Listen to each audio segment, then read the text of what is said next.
Di sini saya akan menjelaskan kerjasama Indonesia dengan Cina. Pertama-tama yang akan saya jelaskan adalah latar belakang mengapa Indonesia melakukan kerjasama dengan Cina.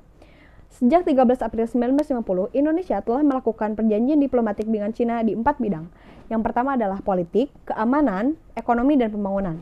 Ekonomi dan pembangunan meliputi maritim, luar angkasa, iptek, dan sosial budaya. Dan pada 1 April 1961, Indonesia dengan Cina mempererat hubungan dua negara ditandai dengan ditandatanganinya perjanjian persahabatan dan persetujuan dalam kerjasama di bidang sosial dan budaya.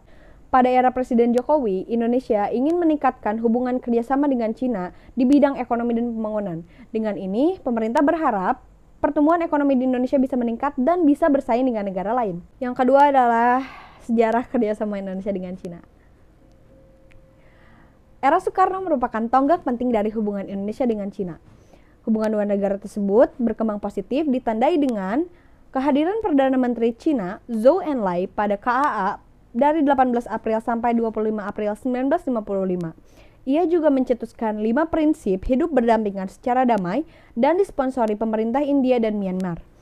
5 prinsip tersebut mendapat dukungan dari negara lain. Namun, hubungan Indonesia dengan Cina sempat berhenti sejenak pada 30 Oktober 1967 disebabkan politik di Indonesia yang sedang kacau. Baru 13 tahun kemudian, relasi itu berjalan baik hingga sekarang. Yang ketiga adalah dampak positif dan negatif kerjasama Indonesia dengan Cina. Dampak positifnya adalah pertumbuhan ekonomi meningkat. Dalam bidang ekonomi ini, Indonesia bisa mengekspor sawit dengan jumlah minimal 500.000 ton ke Cina.